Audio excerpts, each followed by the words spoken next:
अस्सलाम वालेकुम बेटा। कैसे हैं आप सब? ठीक है बेटा। आज हमारा चैप्टर 7 है और चैप्टर 7 का नेम है ऑसिलेशन।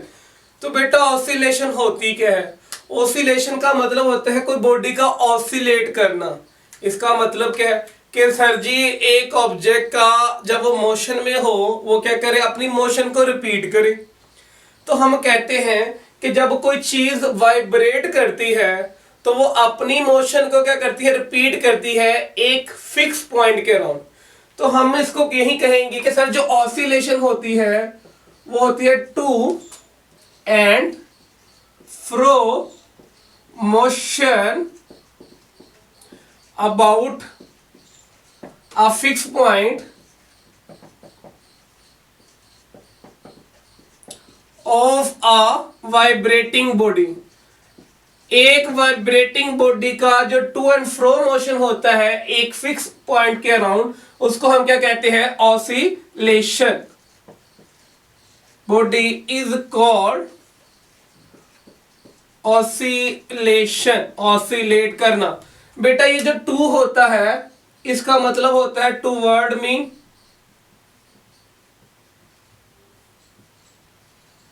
और जो फ्रो होता है वो होता है अवे फ्रॉम मी। इसके बाद एक हमारे पास मोशन होती है पीरियोडिक मोशन। पीरियोडिक मोशन, ये जो पीरियोडिक मोशन होती है ये कैसी मोशन होती है?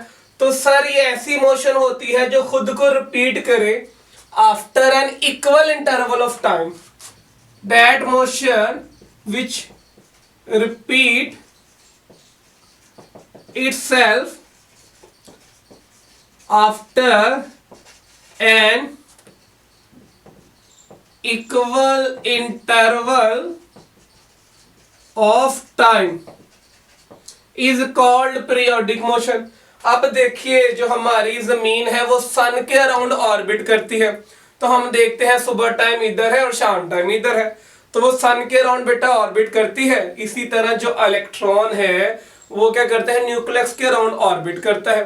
तो वो क्या करते हैं बेटा जी? दिन रात अपनी मोशन को रिपीट करते हैं। तो ऐसी मोशन को हम क्या कहते हैं? Periodic motion. तो आप कहेंगे कि मोशन ऑफ द अर्थ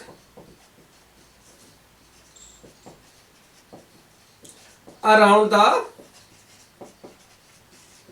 सन। इसके अलावा मोशन ऑफ इलेक्ट्रॉन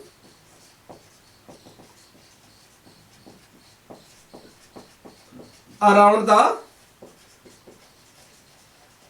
न्यूक्लियस। तो बेटा ये पीरियोडिक मोशन है। आप कहेंगे कि सर जो टू एंड फ्रो मोशन होती है एक वाइब्रेटिंग की, वो भी पीरियोडिक मोशन है। तो आपका आंसर बेटा बिल्कुल ठीक है। आगे हम चलते हैं। तो देखिए हमने इस चैप्टर में बेसिकली पढ़ना है simple harmonic motion. Simple harmonic motion. बेटा जी इससे पहले आपने बहुत मोशन के बारे में पढ़ा है, ये कुछ डिफरेंट टाइप की मोशन होती है। अब सिंपल हार्मोनिक मोशन क्या होता है कि बेटा ये एक ऐसी मोशन होती है कि initially we have to applied some force to start it. तो बेटा हम क्या करते हैं? इनिशियली इसको एक फोर्स अप्लाई करते हैं और मोशन स्टार्ट करने के लिए देन हम देखते हैं कि वो बॉडी क्या करती रहती है? वाइब्रेट करती रहती है। तो हमें क्या पता चला कि sir initially we have to apply some force to start it. We have to apply some force to start the motion। हमें पता है कि सर जब हम फोर्स अप्लाई करते हैं तो हमें पता है कि वो डिस्प्लेसमेंट करेगी। तो जब आपने फोर्स अप्लाई की उसमें एक्सलेरेशन पैदा हो गया। तो बाय द डेफिनेशन अगर इसकी हम लिखें तो आप यही कहेंगे कि the acceleration is directly proportional to displacement। बेटा जो एक्सलेरेशन होगा वो डायरेक्टली प्रोपोर्शनल होगा displacement, but always toward mean position बहुत ही इंपॉर्टेंट है। अच्छा जी, ये मीन पोजीशन हमने ये सारा पढ़ना है, लेकिन हम with the passage of time सारा रीड करेंगे। अभी हम डेफिनेशन को देखेंगे। बेटा जो आइडियल हार्मोनिक मोशन होती है, आइडियल सिंपल हार्मोनिक मोशन जो होती है, याद रखिएगा वो स्ट्रेट लाइन मोशन होती है। क्या होती है? Straight line motion. अब ये जो हार्मोनिक मोशन होगी ये भी अपने आप को रिपीट करेगी, बट ये कैसी है? एक स्ट्रेट लाइन मोशन होती है। अच्छा, तो for this purpose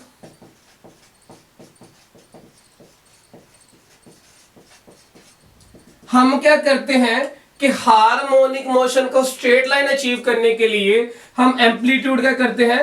amplitude should be minimum होना चाहिए। अब एम्पलीट्यूड क्या होता है?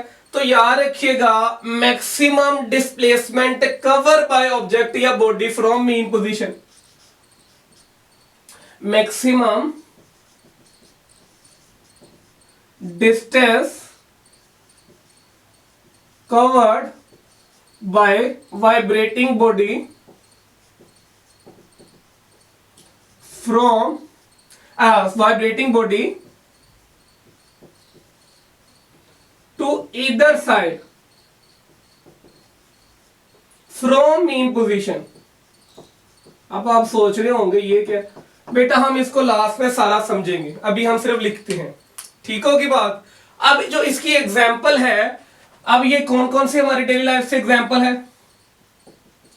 तो आप कहेंगे सर हम तो 10th स्टैंडर्ड से पढ़ कर आ चुके हैं। Mass spring system, mass spring system.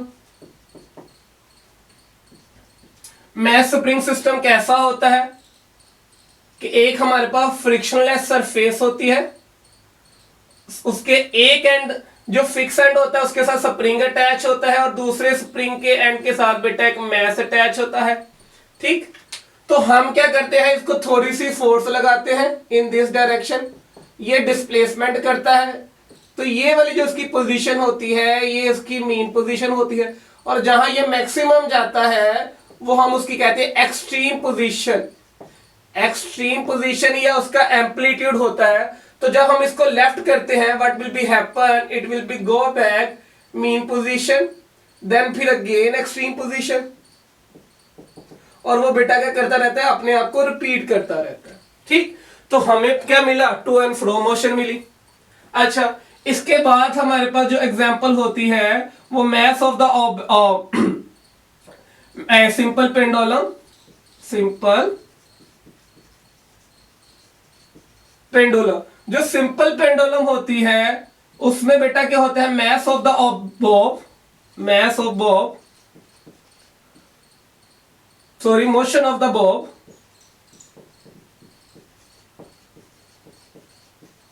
of simple pendulum। अब देखिए ये जो पेंडुलम होता है ये कैसा बना होता है? इस टाइप का पेंडुलम होता है। हम क्या करते हैं, अगर वो सिंपल हार्मोनिक मोशन की एग्जांपल है तो इनिशियली वो have to apply some force. तो वो फोर्स बेटा जब हम लगाते हैं वो डिस्प्लेसमेंट करता है, तो जब हम छोड़ते हैं तो बेटा ये क्या करेगा? अपनी पोजीशन को रिपीट करेगा। इसके अलावा हमें एक और पता है कि sir rolling of ball, rolling of steel ball in curve dish. एक कर्व डिश के अंदर बेटा जी आपका बॉल का रोल करना, ये कर्व डिश है, ये हमारे पास एक बॉल है स्टील का बॉल जिसका कोई वेट है। तो यहां से हम क्या करते हैं, इसको जब यहां पे लेके जाएंगे और यहां पर जाने के बाद जब हम छोड़ेंगे व्हाट विल बी हैपन? ये अपनी पोजीशन को बेटा क्या करेगी? रिपीट करेगी। तो हम क्या कहेंगे? ये तो सिंपल हार्मोनिक मोशन है। तो बेटा याद रखिए अगर वो सिंपल हार्मोनिक मोशन है तो उसके पास कुछ कैरेक्टरिस्टिक होती हैं, characteristic. Characteristic of simple harmonic motion. तो जो भी बॉडी सिंपल हार्मोनिक मोशन करेगी उसके पास कुछ कैरेक्टरिस्टिक होती हैं। अब उसके पास क्या क्या होना चाहिए बेटा, याद रखिए, उसके पास रीस्टोरिंग फोर्स होनी चाहिए। ठीक, अब रीस्टोरिंग फोर्स क्या होती है बेटा, वो फोर्स जो बेटा उसको क्या करे, रीस्टोर करे, मतलब उसको ओरिजिनल हालत में लाने की कोशिश करे, which restore the object, which restore to its initial position, initial state। कि इनिशियल स्टेट ऐसी थी तो बेटा उसको क्या करे, ऐसी हालत में लाने के लिए जो फोर्स होती है उसको हम कहते हैं रीस्टोरिंग फोर्स। याद रखिएगा, हर सिंपल पेंडुलम की जो डिफरेंट टाइप है उसके अंदर जो रीस्टोरिंग फोर्स होता है वो डिफरेंट होता है। ठीक, उसके बाद उसके पास एक क्वांटिटी होनी चाहिए, इनर्शिया होना चाहिए। क्या होना चाहिए, इनर्शिया। ये जो इनर्शिया होता है ये मैस की वजह से होगा, तो हमें पता है कि सर उस इनर्शिया अगर होगा तो मैस की वजह से होगा। तो याद रखिए, जो सिंपल हार्मोनिक मोशन होता है उसके पास जो इनर्शिया होता है वो मोशन ऑफ इनर्शिया होता है, मोशन ऑफ इनर्शिया। बेटा ये जो रिस्टोरिंग फोर्स है इसको वापस अपने ओरिजिनल हालत में लेके आएगी, बट जो मोशन ऑफ इनर्शिया है वो बेटा इसको मीन पर रुकने नहीं देगा। अच्छा, इसके बाद हमारी जो सरफेस होनी चाहिए वो कैसी होनी चाहिए, फ्रिक्शनलेस। बेटा ये आइडियल कंडीशन है, ऐसी हमें मिलती नहीं क्योंकि मीडियम की कुछ ना कुछ फ्रिक्शन होती है, बट ये उसकी कैरेक्टरिस्टिक होनी चाहिए। तो बेटा जी ये उसकी मेन पोजीशन, ये एक्सट्रीम पोजीशन है। तो अब हम देखते हैं। तो बेटा याद रखिए, ये जो हार्मोनिक मोशन है it is the example of periodic motion. ठीक है, but every periodic motion is not a harmonic motion. तो याद रखिएगा, यहां पे एक नोट आप लिख लीजिए, एक अच्छे से नोट लिख लीजिए कि जो हार्मोनिक मोशन है it is the type of periodic motion. ये जो मोशन है बेटा it is type of periodic motion, periodic motion. ये देखिए ये पीरियड में मूव करती हैं, यहां पे आप वो एक्सट्रीम पे लेके जाएंगे, एक्सट्रीम से मीन, मीन पे फिर एक्सट्रीम, फिर दोबारा मीन। तो बेटा वो अपनी पोजीशन क्या कर रहे हैं, रिपीट कर रहे हैं। तो जो रिपीट करते हैं उनको ही हम क्या कहते हैं, पीरियोडिक मोशन। ठीक, it is type of periodic motion but every periodic motion is not simple harmonic motion. तो ये याद रखना है कि हर पीरियोडिक मोशन हार्मोनिक मोशन ही होती। तो बेटा ये दोनों जो एग्जांपल है ये हार्मोनिक मोशन में नहीं आती। तो जो हार्मोनिक मोशन में आता है ही मस्ट सेटिस्फाई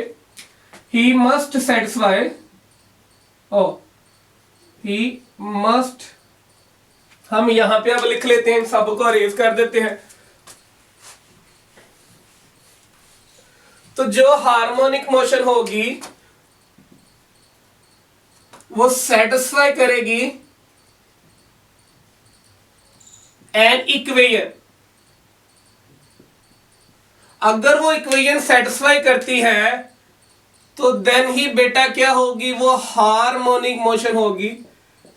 अगर वो इस डेफिनेशन को सेटिस्फाई करेगी तो याद रखिए acceleration is directly proportional to the displacement. बेटा acceleration is directly proportional to the displacement but always toward the mean position, and negative sign tell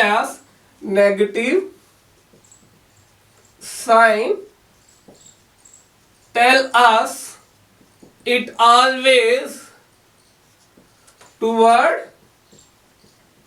mean position।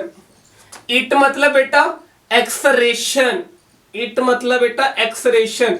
तो अब देखिए ये हमारे पास क्या है, एक पेंडुलम है। ठीक, तो ये पेंडुलम को मैं यहां से यहां ले गया। अब बेटा देखिए डिस्प्लेसमेंट किधर हो रहा है, इधर हो रहा है। तो एक्सरेशन किधर होगा, मीन पोजीशन की तरफ। ठीक है, तो वो हमेशा किधर होगा, अंदर की तरफ होगा, always toward the mean position. Clear हुआ ये वाला कॉन्सेप्ट। आगे जाके हम इसको देखेंगे, जब हम इसकी मैथमेटिकल फॉर्म बनाएंगे देन हम इसको और क्लियर समझेंगे। तो अब बेटा देखिए, जब हमने हार्मोनिक मोशन पढ़नी है तो उसके साथ कुछ क्वांटिटी रिलेट होती है, quantity related to harmonic motion, quantities related to harmonic motion.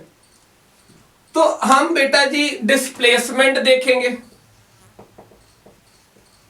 एक क्वांटिटी बेटा उसके साथ डिस्प्लेसमेंट की अटैच होगी,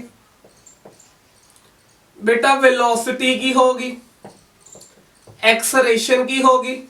जब कोई बॉडी हार्मोनिक मोशन करती है तो उसके पास डिस्प्लेसमेंट होगा, वेलोसिटी होगा, एक्सलेरेशन होगा, काइनेटिक एनर्जी होगी, पोटेंशियल एनर्जी होगी, एम्पलीट्यूड होगा,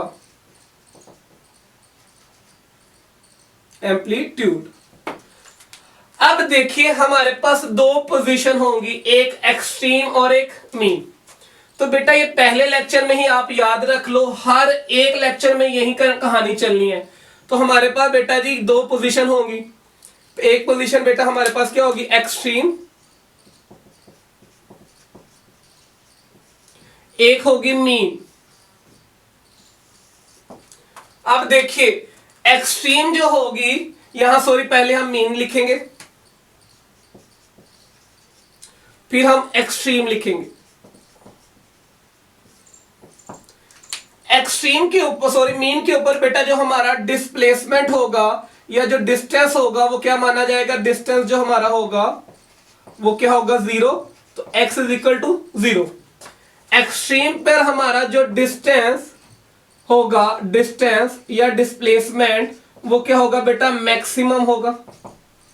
क्लियर। याद रखिए मीन पर जो हमारी वेलोसिटी होगी वो क्या होगी, मैक्सिमम होगी। मीन पर जो वेलोसिटी होगी वो मैक्सिमम होगी, ये आपने याद रखना। एक्सट्रीम पर जो वेलोसिटी होगी वो बेटा कितनी होगी, जीरो होगी, यानी मिनिमम होगी। जो एक्सेलरेशन होगा मीन पर वो हमारे पास क्या होगा, जीरो या मिनिमम। लेकिन एक्सट्रीम के ऊपर जो हमारा एक्सेलरेशन होगा वो क्या होगा, मैक्सिमम होगा। काइनेटिक एनर्जी क्या होगी, kinetic energy due to velocity. अगर मीन पर आपकी काइनेटिक सॉरी वेलोसिटी मैक्सिमम है तो काइनेटिक एनर्जी भी क्या होगी, मैक्सिमम एट मीन पोजीशन। और kinetic energy at extreme position बेटा क्या होगी, आप मानेंगे जीरो होगी, क्योंकि हम बाद में भी निकालेंगे तो वो जीरो ही आएगी। ठीक। पोटेंशियल एनर्जी एक्सट्रीम पर कितनी होगी, सॉरी मीन पर कितनी होगी, ड्यू टू एक्सेलरेशन जब जीरो है तो पोटेंशियल एनर्जी एट मीन क्या होगी, मिनिमम या zero. But at extreme potential energy क्या रहेगी, मैक्सिमम। ये जब हम निकालेंगे आपको पता चल जाएगा। एम्पलीट्यूड मीन पर क्या होगा, जीरो, और एम्पलीट्यूड को हमारी बुक ने एक्स नोट से दिखाया है, एक्स नोट से वो क्या होगा, जीरो। और मैक्सिमम कब होगा, जब वो एक्सट्रीम पर होगा। तो this is all about introduction of simple harmonic motion. अगर वो सिंपल हार्मोनिक मोशन करती है तो उसके साथ ये क्वांटिटीज होंगी। ठीक। और मीन पर और एक्सट्रीम पर इनकी ऐसे वेरिएशन होगी। जैसे जैसे हम एक एक इनके बारे में पढ़ेंगे, ये एग्जांपल जब पढ़ते जाएंगे तो हम इनको फाइंड करते जाएंगे। तो जो हमने इनिशियल रिजल्ट देखे हैं वही हमें फाइनल ही रिजल्ट मिलेंगे। तो दिस इज ऑल अबाउट बेटा क्या है, simple harmonic motion, it is introduction. ठीक है बेटा, तो ये सारा आपने लिख लिया। अब हम आगे पढ़ते हैं इसका एक टॉपिक। ओके बेटा, अल्लाह हाफिज।